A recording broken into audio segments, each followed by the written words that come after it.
네, 뉴스의 라이브가 시리즈로 전해드리는 시간입니다. 민생을 부탁해. 벌써 30번째 손님을 저희가 모시게 됐습니다.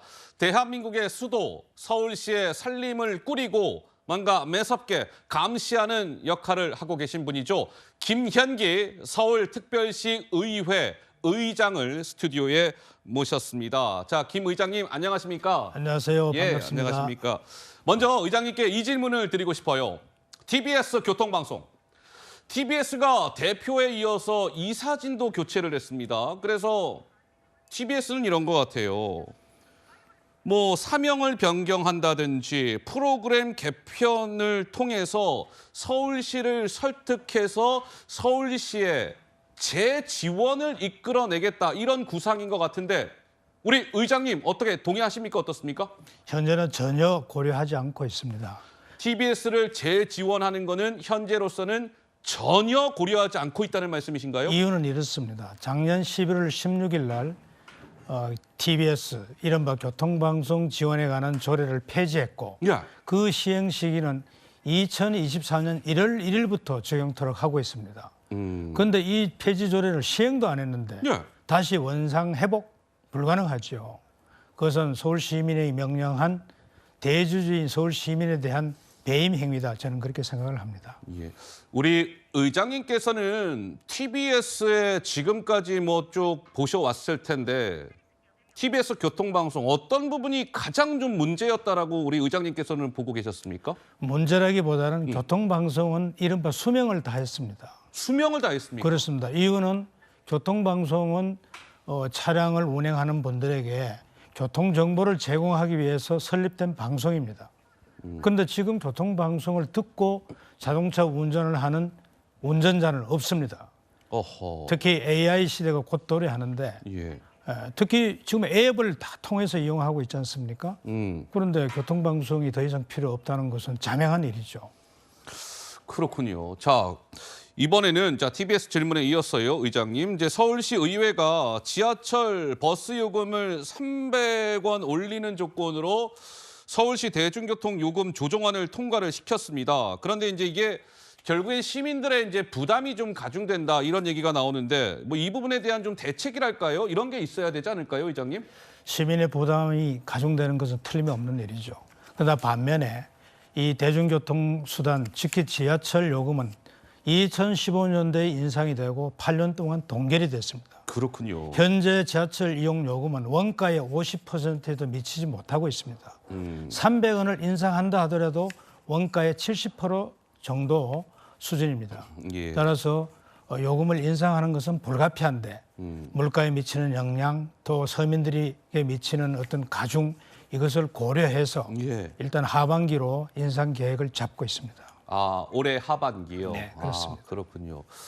대중교통 얘기가 나왔으니까요, 의장님. 얼마 전에 왜 무임승차 연령 상한을 두고 조금 논란이 있었던 것 같은데 이게 뭐 세대 간 갈등 양상으로 번지기도 했다 이런 지적이 나왔습니다. 이 부분에 대한 서울시 의회의 입장이 있을까요, 의장님?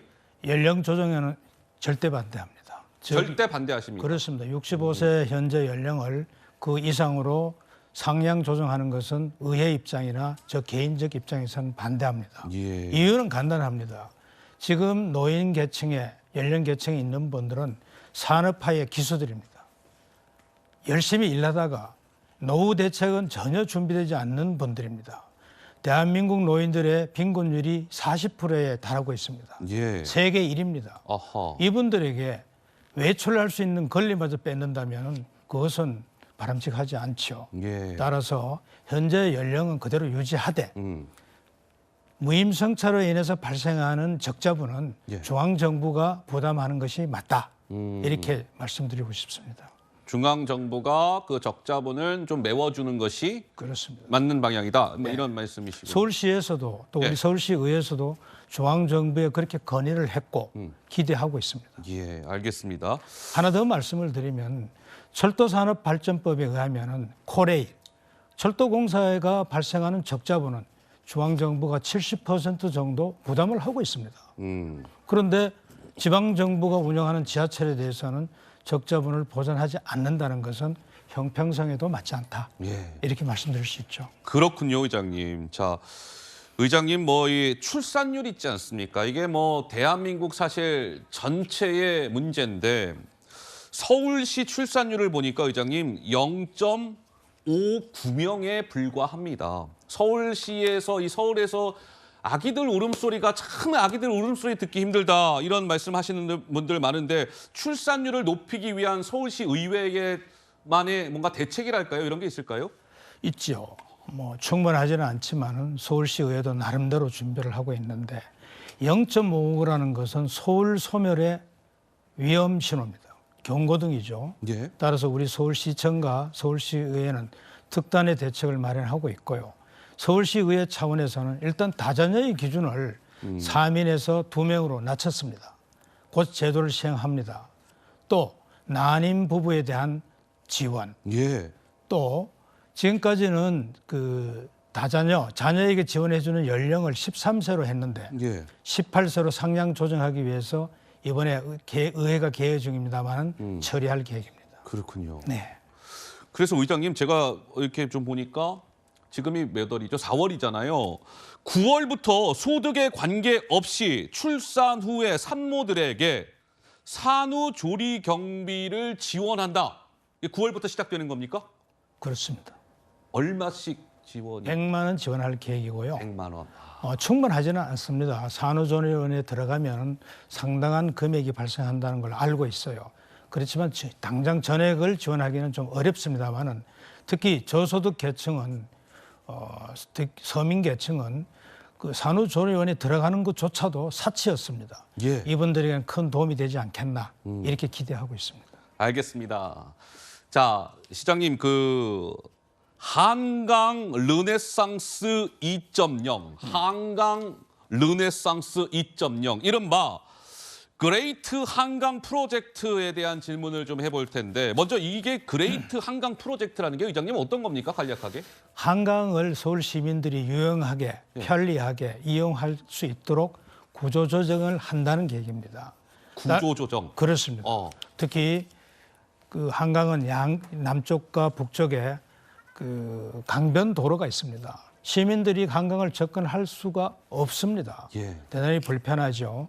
이런 문제도 해결하고 특히 한강의 상징물인 서울링이라는 이런 시설부터 설치하고 또 그 케이블카 비슷한 이런 시설도 설치하고 예. 해서 한강을 보다 종합적으로 이용할 수 있도록 그리고 관광객이 찾아올 수 있도록 하는 개발 계획입니다. 그렇다면 그 사업이 진행이 되면 우리가 소위 지금 이렇게 보고 있는 이 한강이 좀 많이 달라진 모습을 보이게 되는 걸까요? 의장님 어떻습니까? 그렇습니다. 한강의 재발견이죠. 지금까지 한강은 시민들에게 어쩌면 좀 잊혀져 있었습니다. 예. 이용하기가 불편하니까 한강에 대해서는 시민들이 인식이 좀 달랐습니다만은 이러한 사업을 통해서 예. 한강을 새롭게 인식하고 재발견할 수 있도록 서울시청이 마련하고 있는 걸로 알고 있습니다. 말씀만 들어도 정말 막 기대가 부풀어 오릅니다. 기대는 크지만은 또 시민들의 우려도 없지 않아 있는 게 사실입니다. 예, 그러니까 그런 부분들을 우리 의장님께서 기대와 우려가 공존하고 있는 이 사업 적절하게 접점을 찾아서 잘 진행해 주실 거라고 믿고 또 그렇게 기대가 됩니다. 그게 서울시 의회가 해야 할 역할입니다. 그렇습니다. 서두에 말씀을 하셨지 않습니까? 감시와 견제를 하는 기능이 의회의 고유 영역입니다. 알겠습니다. 자, 민생을 부탁해 오늘은 김현기 서울특별시 의회 의장님을 모시고 말씀을 들어봤습니다. 의장님 말씀 잘 들었습니다. 감사합니다.